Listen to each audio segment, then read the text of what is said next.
was told I have cancer and only 2 years to live. I told my husband's family what the doctor had just told me in the hospital's phone booth.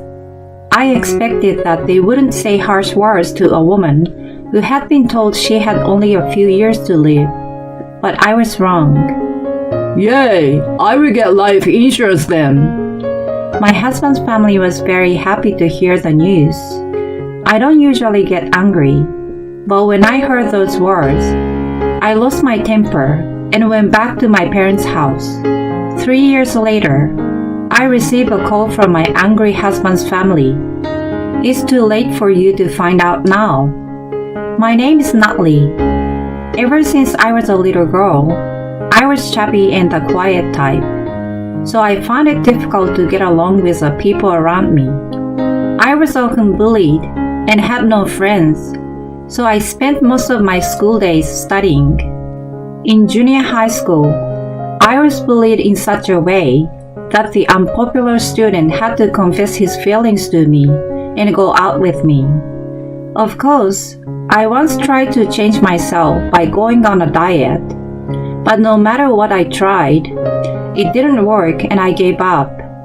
I tried all kinds of diets, but none of them seems to work. I tried things like supplements with the money I earned from my part-time job, but they all failed.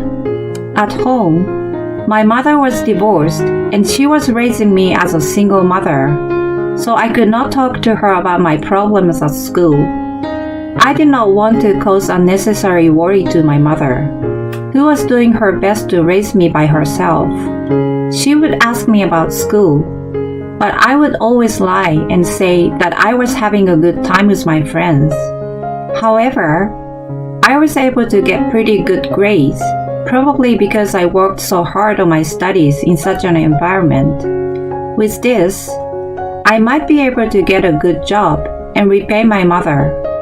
Thinking that, I desperately went to job interviews at famous companies.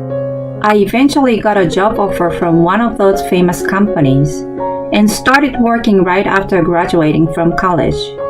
I made some good friends at the company, started living on my own while I sent money home to my mother. 3 years after I joined the company, I was asked to go to a group blind date for the first time in my life. There, I met my current husband, Logan Lopez, who was a handsome man. Logan is the opposite of me, as he was the mood maker at the blind date and popular with the girls. In other words, if I'm the shadow, he is the light. Whenever I was asked about anything at the blind date, I would blurt out a simple answer and made sure I didn't stand out. I couldn't get used to the atmosphere, and halfway through blind date, I said I was going to get some fresh air and went out to the restaurant. While I was taking in the nice air, Logan came up to me there and we had a conversation. This is how I met my husband. I heard girls keeping an eye on me from that day on, but I wasn't afraid because Logan was there and he protected me. Not many years after we started dating, we got married and Logan became my husband.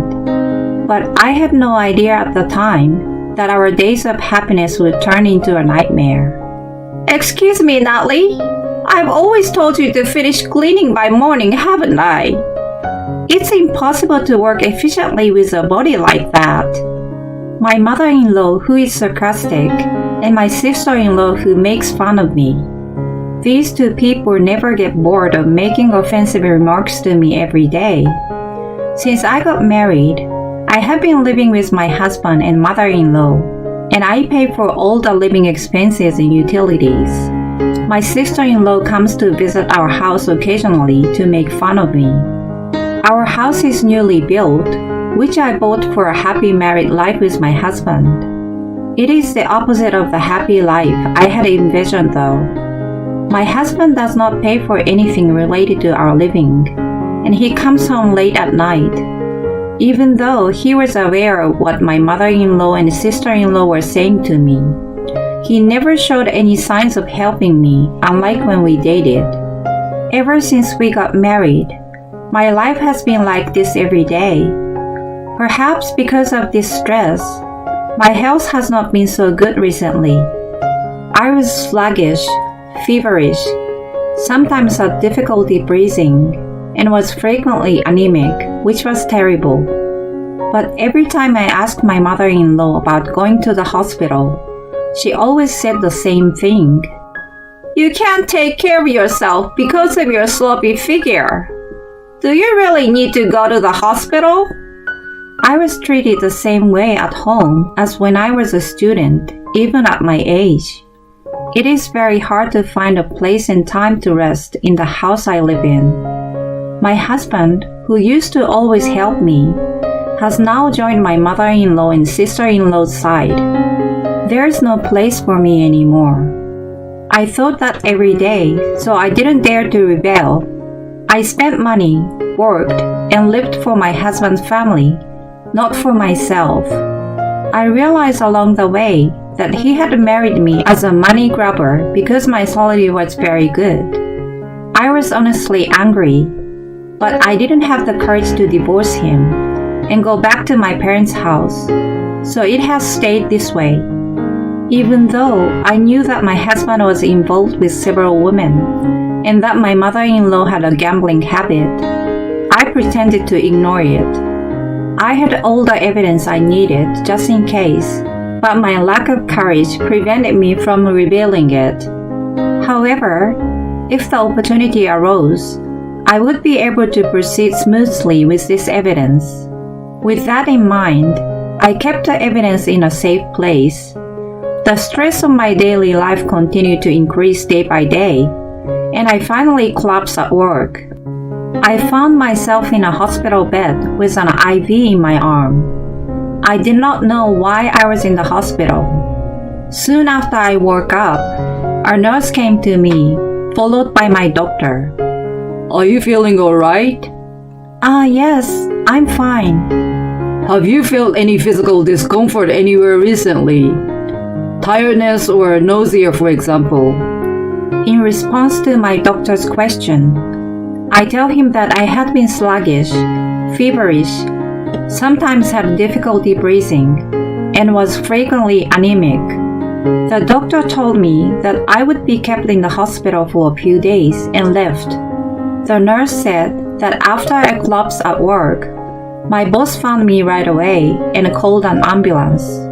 The people at work have been very good to me, so I must thank them later. But to be honest, I was kind glad I didn't have to go home while I was in the hospital. No mother-in-law to nitpick and be sarcastic every day, and no sister-in-law to badmouth me. That night, I had a good night's sleep for the first time in years. However, I had a bad cough at the breakfast and did not feel very comfortable.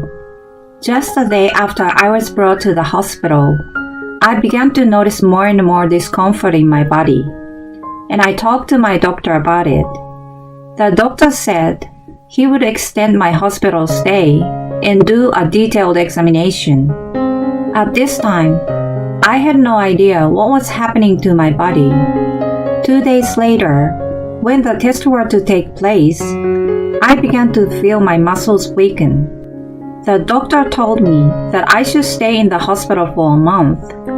I hadn't contacted anyone yet, but thought I should tell my family, so I decided to call home. Hello?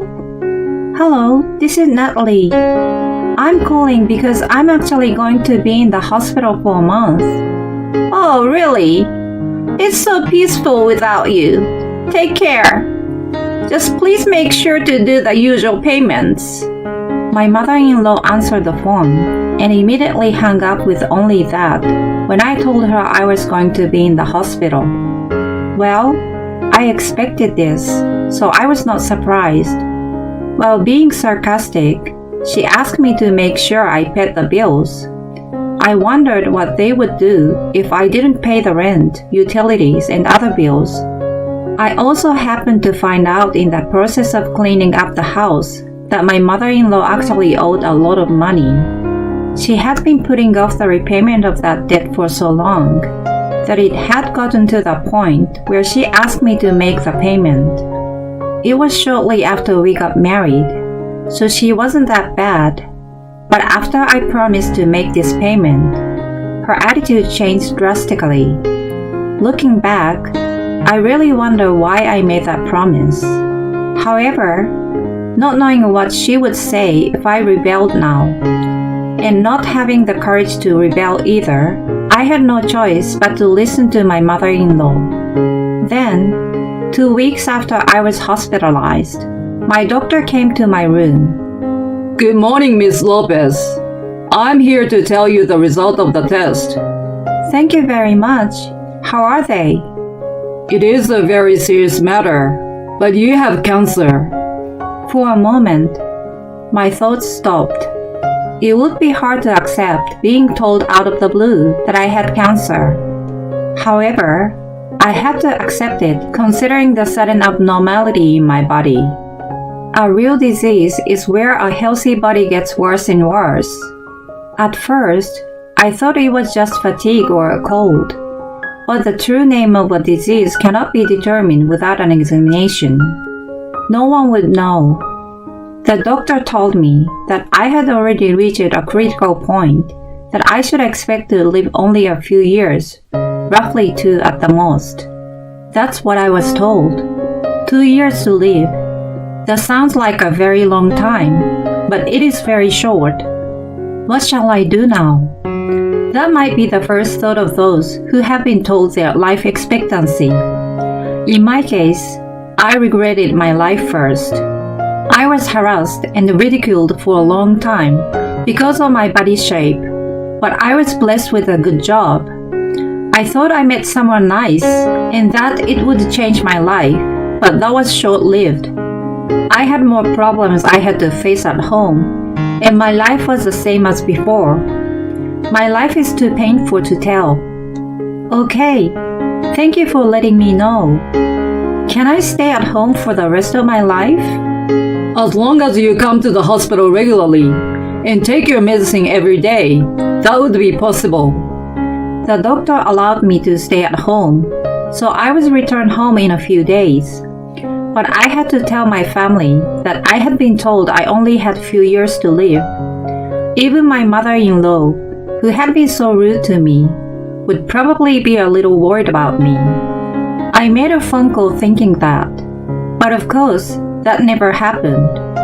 I have to tell you, I have been diagnosed with cancer and have only 2 years to live. Yay! I will get life insurance then. I have to think about what I'm going to buy with that. What? My mother-in-law seemed very happy to hear that I had so little time left to live. My sister-in-law, who was listening from behind, was also so pleased that I could hear it from the other end of the phone. Why don't these people have even a piece of a good heart? And then I heard my husband's voice, which sounded like he must have just returned. Hey, you are home. Natalie said she has only 2 years to live. Seriously? My husband, whom I thought married out of love for each other, laughed about it too. Why did I fall in love with such a person? Many things were going round and round in my head. I had reached my limit. The moment I felt that, my blood rushed to my head, and for the first time, I snapped. Your relative has been given a life expectancy. How can you people react like that? For your information, I will not returning home from now on. You don't have to come back, but make sure you pay the bills, okay? I am left with silence in the quiet hospital phone space. Tears welled up in my eyes as I still held the phone to my ear. I felt frustrated, strained, and sad. These emotions were flooding my eyes. I wondered if this is how families are supposed to be. Why do I always end up like this? I must change. I can't be the same as I am now. I went from feeling sad to feeling like I finally had a chance to change. I had always listened to what others said and had never been able to move forward because I didn't have confidence in myself. If I don't change now, I will just repeat these bad memories forever. By expressing my anger toward others for the first time, I finally started to move forward. I will change. With this, I returned to my parents' house on the day I was discharged from the hospital. I'm home. Mom, I'm sorry I came home. I was about to cry when I saw my mother's face. She hugged me slowly and welcomed me back home. She's my favorite, most trusted, and respected person. I was crying, but I told her what had happened at home and explained every detail. I also told her that after I collapsed at work, I was hospitalized, and after tests, I had only 2 years to live. My mother was shocked and saddened by the news. However, she strongly told me to have hope for life and not to give up. I intend to move forward so that I have no regrets. But of course, I don't want to end my life in 2 years. I have packed all the evidence of my husband's family, his affairs, and my mother-in-law's debts in my hospital bag. I am glad I was vigilant about these things because they could have been thrown away while I was gone. My mother also seems to be willing to help me consult with lawyers and others, so we decided to work out the sequence of events and what to tell them beforehand. And then, there was a life insurance they were so happy about. I looked it up on the internet and found out that it is possible to change the beneficiary. So I decided to make my mother the beneficiary of this insurance. Since I have no children, this would be the best way. And from the next day, I was busy. After a while, I returned to work and spent time with my mother and friends, making the most of each day. In the meantime, I did not hear from my husband's family, which probably means that they too are spending their time now. I realized that 3 years had already passed. I had 2 years to live, but I continued to go to the hospital and take my medicine without forgetting, and I was able to live this long. The symptoms of my cancer are under control, and my body is recovering to the surprise of the doctor. I wonder what would happen after I was told you didn't have long to live, but I'm happy for you, Natalie. And you look so beautiful, my mother said, smiling at me with tears in her eyes. While I have been busy since then, I've also done a good job of improving myself because I knew I had to change. Because I was living a healthy life without stress from my husband and family, I succeeded in losing weight and changed so drastically that it was hard to tell who I was. Even at work, people were talking about how much I had changed, and I was well prepared with my lawyer. Suddenly, the phone rings. The caller is my husband. What are you doing right now? Our house is in a lot of trouble. What happened to the insurance money? My husband calls me and starts talking about debt collectors coming to their house and complaining about the fact that electricity and gas were cut off today. He says that his mother has a headache because of the debt collectors, and then she has been lying to them that the debt was created by me. Why should I care about the people who have been laughing at me? What the hell? My husband sounds a mixture of surprise and anger at my aggressive remarks, and from his point of view, I guess he wants to say, Who do you think you are when I went to the trouble of taking you in when you didn't have anyone to take care of you? In the past, I would have been scared to death the moment my husband called me, but I'm not like that anymore. Also, I won't pay the rent for you anymore. If you don't move out of the house by the end of the day, you will be evicted. You! My husband snapped at me on the phone, but then I hear my sister-in-law getting angry from far away as well. I had him put the phone on speaker and explained from the beginning to end about the debt, about my husband's affair, and the numerous ways they have harassed me. I tell my husband's family everything I had never been able to tell them. My husband and sister-in-law listened to what I had to say and didn't say anything after that. They probably had nothing they could say back. And all of this had already been discussed with a lawyer, and that the lawyers would soon go to my husband to proceed with a divorce. Natalie, I'm sorry for everything I have done, so please forgive me. I can't do anything without you. It's too late to realize that now. Besides, it's my money that you need, not me, right? That's not true.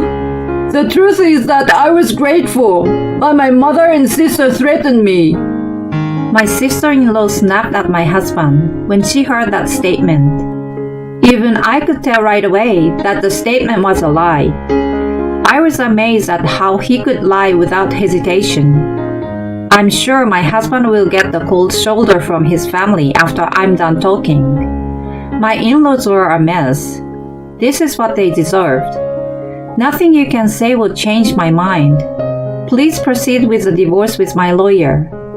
Natalie. I pressed the end call button. My fingers were trembling, and I feel my strength drain from my body all at once. For the first time, I have the courage to take the first step toward the person who has been harassing me and end things on my own. Tears well up in my eyes as I realize that I have done so. My mother is right there beside me as I was talking on the phone. She hugged me and praised me for my hard work. Her kindness filled my heart, and I cried in my mother's arms.